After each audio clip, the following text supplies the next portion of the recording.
Donc, merci beaucoup de m'avoir invité à présenter aujourd'hui. Donc, principalement, donc, je vais vous parler quand même de la rage en Guyane et des chauves-souris, et vampires particulièrement, et également, dans un second temps, du virome qui est hébergé par ces espèces. Donc la rage, donc c'est une zoonose virale qui est responsable d'encéphalite chez l'homme et qui provoque environ entre 55 et 60 000 victimes par an à travers le monde. Le chien, alors ici vous avez une carte de représentation de la rage où les principales zones en rouge représentent les zones qui sont fortement impactées. Et le chien est considéré à l'heure actuelle comme le principal transmetteur de la rage chez l'homme. Donc la rage, appartient à la famille des rhabdoviridae, appartient au genre Lyssavirus, et elle peut affecter tous les mammifères, bien sûr l'homme, mais pas que. Et sa transmission se fait par morsure via la salive. En Amérique du Sud, il y a eu des grosses campagnes de vaccination du virus rabique chez les animaux domestiques, ce qui a permis de diminuer énormément les cas de rage d'origine, pas desmodine d'ailleurs, canine. Et aujourd'hui, la chauve-souris vampire est considérée comme le principal vecteur de la rage en Amérique du Sud. Donc, ici sont représentés, à gauche sur l'écran, la distribution des populations de vampires en Amérique du Sud. Et on a assisté depuis quelque temps à une expansion de ces populations vers le nord. Ces expansions de population sont directement associées à un changement climatique. Et en bas, sur la figure C, vous pouvez voir, depuis les années 1900 jusqu'à aujourd'hui, une augmentation qui a été réalisée par des modèles de niche. Et on voit une augmentation de leur aire de distribution qui va principalement vers le nord, donc vers le Mexique, et se rapprochant des États-Unis. Sur la figure B, vous voyez également que cette expansion de l'aire de distribution des populations de vampires est associée à une augmentation du nombre de cas de virus rabique dans les populations principalement bovines. Et tout en haut, en fin de compte, on peut voir qu'entre les années, on va dire, 1970 jusqu'à 2000, il y a réellement une augmentation des attaques de bovins, principalement au Pérou, au Mexique et en Équateur, et également au Brésil, avec justement l'augmentation et le changement de l'aire de distribution de ces vampires qui modifie bien sûr leur écologie. Et on a des proportions qui passent de 1000 à 12 000% d'augmentation des attaques de ces chauves-souris.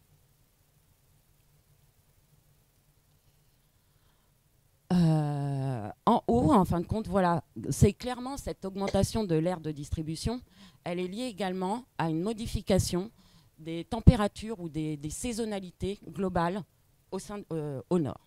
Et ces températures, en fin de compte, il n'y a plus de variation, il n'y a plus de saisonnalité. Et en fin de compte, du fait de cette baisse de saisonnalité, on a une augmentation des populations de vampires. Il y a également aussi, et ça c'est également associé, ces attaques, les échecs qui sont associés aux actions de régulation. En fin de compte, en Amérique du Sud, il y a principalement, on va dire, les élevages bovins sont économiquement importants pour toutes les populations. Et du coup, du fait de ces augmentations de bovins, il y a eu des grosses campagnes d'éradication des populations de vampires qui se sont avérées être un échec. Parce que, en fin de compte, quand la rage circule déjà au sein des populations de vampires, ça n'a aucun impact de les tuer. Et en fin de compte, limite, ça propage le virus dans les populations de chauves-souris et les attaques de vampires. Alors que si ces mesures de prévention, je ne sais pas si on peut réellement appeler ça, sont effectuées avant l'entrée du virus dans les populations bovines, à ce moment-là, il peut y avoir un impact. Ça fait une diminution des populations, une diminution de la circulation. Mais souvent, c'est toujours fait a posteriori. Et du coup, c'est réellement des échecs qui sont liés à ces régulations actives des populations.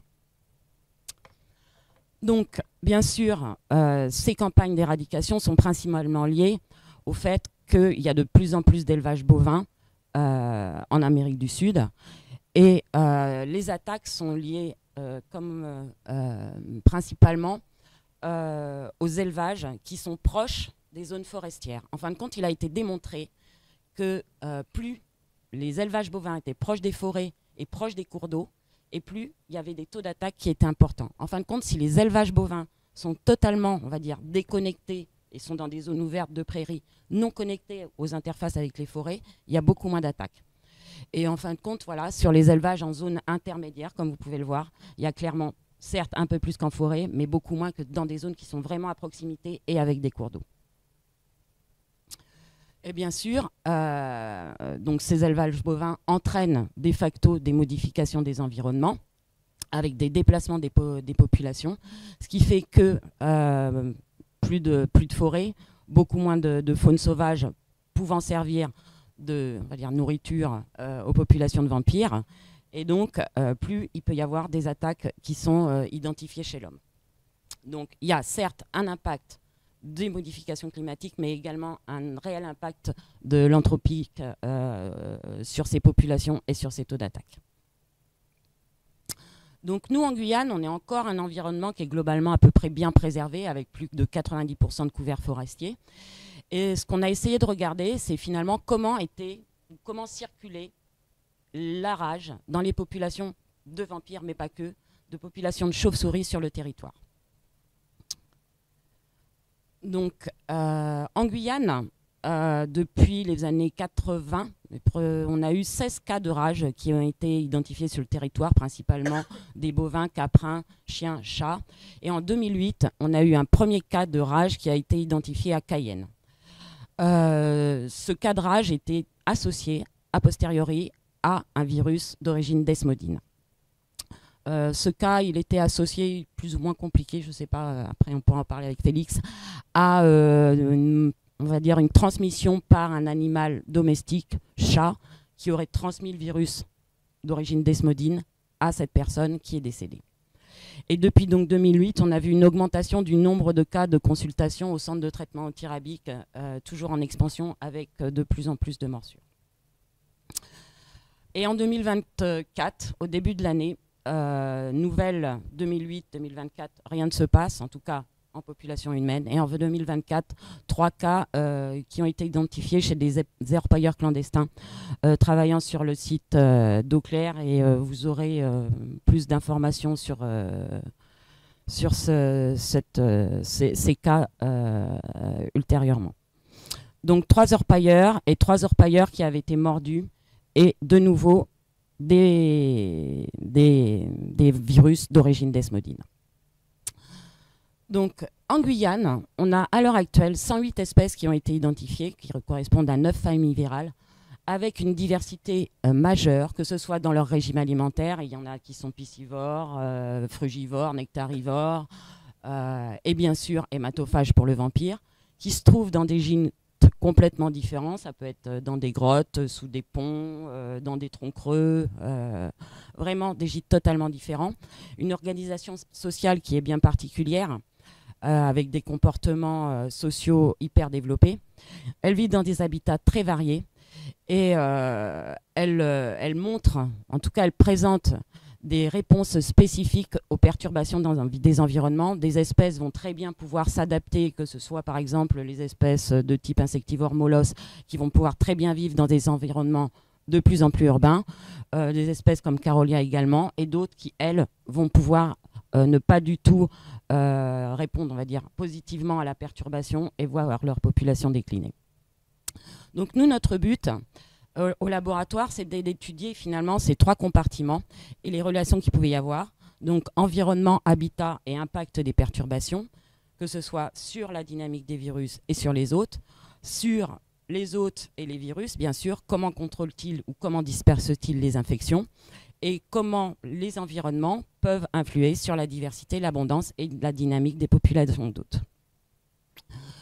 Donc, dans un premier temps, on s'est bien sûr, et dans le cas spécifique de la rage, intéressé à voir comment ces populations de chauves-souris répondaient à l'infection par le virus rabique. Donc, pour cela, on a réalisé des captures qui ont été faites sur différents sites qui sont représentés en haut en Guyane, principalement sur la bande, on va dire, littorale, mais pas que. depuis 2005. Et à l'heure actuelle, on a pu capturer 2000 animaux qui correspondent à 44 espèces. En parallèle, on a suivi spécifiquement 2 populations de chauves-souris vampires dans des grottes.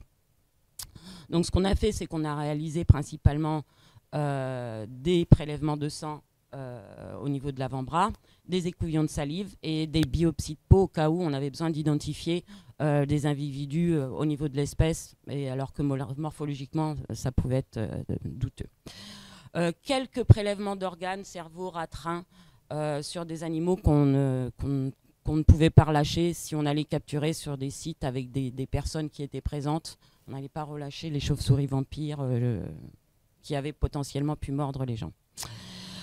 Après, 2 approches ont été utilisées. Une approche sérologique indirecte, donc recherche d'anticorps par séroneutralisation, et une approche de biologie moléculaire par RT-PCR sur les culots sanguins et les salives. Donc en premier lieu, on a regardé les prévalences au niveau global sur ces échantillons, et on voit que ces prévalences, elles sont très variables en fonction des espèces. On a des espèces comme Sturnira où on a 2% de prévalence de virus rabique, alors que chez le vampire, on voit qu'on est à 14% de prévalence qui est non négligeable. Ce qui veut dire que ces animaux, ou à un moment ou à un autre, ont croisé le virus. Cette prévalence, en fin de compte, on l'a corrélée, ou on a essayé de pouvoir l'expliquer par rapport à différents critères qui étaient le régime alimentaire, soit insectivore, hématophage, frugivore, en fonction de leur gîte, du type de colonie, monospécifique, plurispécifique, et de la taille des colonies. Et c'est ce qu'on a observé, en tout cas, c'est qu'en tout cas, il n'y avait pas de différence significative de prévalence en ce qui concerne les mâles et les femelles, avec pas de différence significative en fonction de la saison, que ce soit saison sèche, saison des pluies. Et par contre, ce qui est ressorti, c'est trois grandes, on va dire, caractéristiques. Donc le régime alimentaire, bien sûr, hématophage versus tous les autres régimes alimentaires. Le type de colonie, où on trouvait plus de circulation dans les virus spécifiques, dans les colonies monospécifiques, donc qui ne contenaient qu'une espèce par rapport à des colonies plurispécifiques contenant de différentes espèces, et le type de végétation, où en fin de compte, bien sûr, on avait des prévalences qui étaient beaucoup plus fortes en milieu forestier que ce qu'on pouvait retrouver en zone perturbée ou ouverte. Donc là, clairement, un impact de l'environnement sur la circulation du virus rabique dans les populations de chauves-souris. Donc après, on a voulu regarder, donc spécifiquement dans les colonies de chauves-souris vampires, quel était leur statut sérologique. Donc pour ça, on a fait des captures, marquages, recaptures. Donc on met un transpondeur, on capture, on prélève, on met un transpondeur, on relâche la chauve-souris, et après on revient. Et donc on est capable de dire tel individu à tel instant était recapturé 6 mois, 1 an, 2 ans avant. Donc ça, on l'a réalisé sur 2 grottes, sur la montagne de Caux. Et ce qu'on a pu observer, c'est qu'il n'y a pas d'échange. On n'a jamais observé de recapture entre les 2 grottes, qui pourtant ne sont qu'à une vingtaine de kilomètres. Donc pas d'échange de population entre ces 2 colonies. On a pu estimer la taille de ces colonies, petite, d'une centaine d'individus, et l'autre environ 200 individus.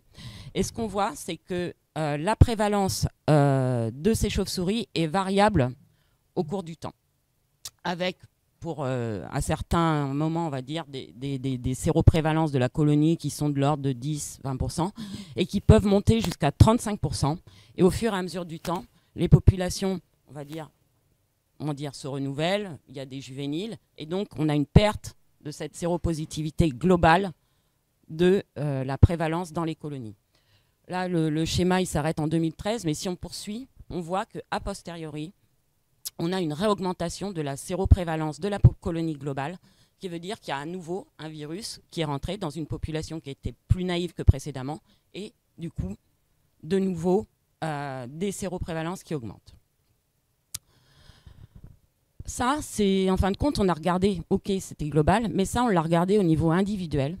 Et on voit, au sein d'une colonie, en séroneutralisation, des individus qui sont séronégatifs, qui séropositivent et qui se séronégativent assez rapidement. Et ça, sur plusieurs individus, avec des individus, bien sûr, qu'on n'a pas recapturés, mais où on voit qu'ils étaient séronégatifs et dont la séropositivité augmente de manière importante.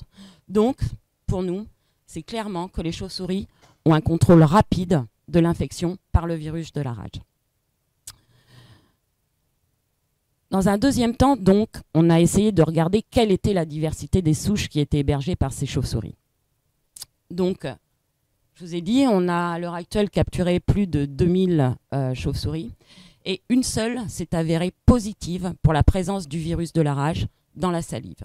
Une seule qui était une chauve-souris, bien sûr, enfin non, pas bien sûr d'ailleurs, qui était une chauve-souris vampire pour laquelle on a pu séquencer son génome et qui était proche de virus, comme vous voyez, donc d'une autre chauve-souris qui avait été, donc celle-là a été capturée en 2010, une autre chauve-souris qui était un Artibéus qui était capturée en 2009. Les deux souches sont clairement identiques et qui sont associées à des souches brésiliennes également identifiées chez Artibéus. Et toutes ces souches, vous voyez, il y a une très très faible diversité, que ce soit au Brésil, vous avez les mêmes types de souches.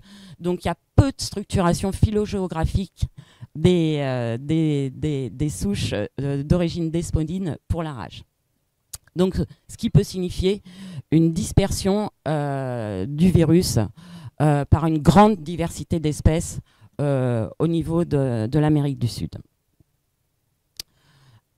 Ici, donc, je vous ai parlé tout à l'heure des cas de rage qui avaient été identifiés en 2024. Le génome de la souche identifiée chez l'homme a été séquencé par la cellule d'intervention d'urgence de l'Institut Pasteur de Paris. Et de nouveau, on voit que cette souche est très identifiée en 2024 et proche des souches de Guyane qui a été identifiée en 2009 et 2010 chez la chauve-souris vampire. Donc toujours une circulation, on va dire, globale avec peu de diversité. Après, on s'est intéressé à la dispersion. En fin de compte, ok, on sait qu'il y a peu de... Ça circule, globalement. Mais comment est-ce que ce virus peut disperser au sein de ses hôtes? Donc pour cela, on a réalisé une étude de génétique des populations avec deux marqueurs, des microsatellites et des marqueurs mitochondriaux. Et les échantillons qu'on a étudiés provenaient majoritairement de Guyane, avec deux populations un peu externes, une provenant du Brésil et une provenant du Mexique.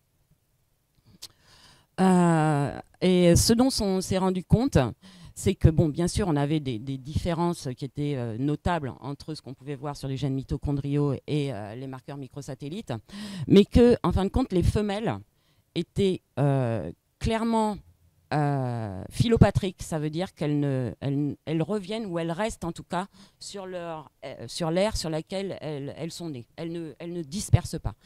À l'inverse, chez les mâles, on a observé une plus grosse, on va dire, différence et avec cette dispersion, les marqueurs phylogénétiques qui montrent que la dispersion ou le flux génique, il est fait par les mâles et moins par les femelles. Au niveau de la structuration populationnelle, on a une grosse diversité et pas spécialement de consanguinité. Sur le schéma, vous voyez sur des microsatellites, vous voyez des clusters qui ont été identifiés. On avait identifié 6 clusters, majoritairement un cluster brésilien, un cluster mexicain. Et après, au niveau de la Guyane, tous ces marqueurs, en fin de compte, c'était... Voilà, c'est des marqueurs qui se mélangent avec quand même au sein des colonies des différences qui sont identifiées sur la gauche et où au sein des colonies, on pouvait voir qu'il y avait des sous-structurations, ce qui fait que, ce qu'on a pu en déduire en tout cas, c'est que voilà, même au sein d'une même grotte, d'une même colonie, les individus ne sont pas distribués aléatoirement et donc il y a des sous-populations de vampires au sein d'une colonie de vampires. Donc tout ça, ça nous amène à dire que le virus, il n'est pas diffusé, en tout cas, il est diffusé à l'échelle locale par les femelles et il disperse par les mâles qui, eux, vont passer d'une colonie à une autre. Et enfin, on s'est intéressé à diversité la plus, donc au virome qui pouvait être hébergé chez ces espèces de manière globale. Et on a choisi pour ça 2 espèces. Une espèce, donc bien sûr, Desmodus, le vampire, et une espèce insectivore, Molossus molossus. Et ça, on l'a réalisé par des approches de métagénomique pour caractériser cette diversité. Donc au total, je vous ai dit, 2 espèces, 2 types de prélèvements. On l'a réalisé sur les fesses et sur la salive. Et on a pu obtenir plus de 53 millions de séquences, ce qui est énorme. Mais seulement 0,3% de ces séquences correspondaient à des séquences virales, uniquement. Ce qui fait très peu. C'est normal, mais très peu quand même. Et donc quand même, parmi ces 10 000 séquences qui nous restaient, on a pu identifier 51 familles virales, donc majoritairement des virus issus de bactéries, de plantes, d'insectes et de vertébrés. Et cette diversité, en fin de compte, elle a été, donc, ici vous avez les échantillons de salive à gauche, les échantillons de fesses à droite, le vampire sur les 2 premières colonnes dans les grottes, le molosse dans des environnements urbains et forestiers. Et ce qui a pu être constaté, c'est qu'il y a une forte diversité virale qui est présente chez les chauves-souris. Et cette diversité virale, elle est clairement associée au régime alimentaire. Principalement chez les molosses, on avait des virus, on va dire, insectes spécifiques, pas insectes spécifiques d'ailleurs, mais chez les vampires, on avait une majorité de séquences virales issues de virus de vertébrés. Donc on a pu retrouver des circovirus, des polynavirus, des flaviviridés, herpès viridi, bounia viridé. Ça, c'est en zone urbaine, mais les mêmes en zone forestière avec beaucoup plus de diversité. Donc cette distribution ici, voilà. Oui, c'est bon, j'arrive sur la fin. Donc réellement, quand on regarde la distribution, ces virus, ils ne sont pas du tout distribués de manière homogène. On a clairement un cluster de virus, de vertébrés et des phages pour les vampires dans les grottes 1 et 2, je vais vous dire. Et après, pour les molosses, clairement une distribution distincte entre les forêts et les environnements. Donc clairement, la distribution de la diversité virale, elle n'est pas aléatoire, elle est certes associée au régime alimentaire, mais également à l'endroit où les espèces sont identifiées avec une diversité globale plus importante en milieu forestier. Et donc pour conclure, le maintien du cycle rabique, il est clairement réalisé à l'échelle des communautés de chauves-souris, bien sûr, mais avec principalement une espèce, on va dire, de prédilection, mais c'est le réservoir donc, du virus rabique, avec un rôle des structures sociales qui est important, un rôle donc avec des femelles qui dispersent à une échelle locale, des mâles qui dispersent à grande échelle, et clairement un impact de la perturbation environnementale et des environnements sur la distribution et la caractérisation de la diversité virale. Et je vous remercie.